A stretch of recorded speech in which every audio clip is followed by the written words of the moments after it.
What's going on, guys? Today we're going to run a compression test on this jet ski. I have both of the spark plugs removed and my gauge hooked up to the front cylinder. Ideally, we want both of these cylinders reading somewhere in the 130 to 140 PSI range. To do this test, I'm going to hold it wide open throttle and crank it over for about 10 seconds.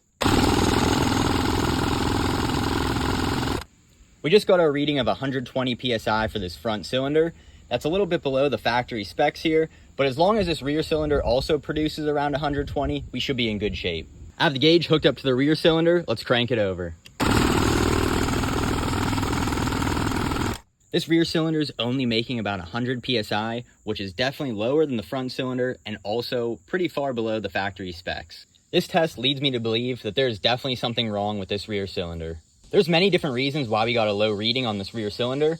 I'm still hoping that a broken reed is giving a faulty test, but there could also be something wrong with that piston or that ring in there. Before I crack into this engine, I do want to take a look at those reeds to make sure there's no issues there. That'll be in the next video.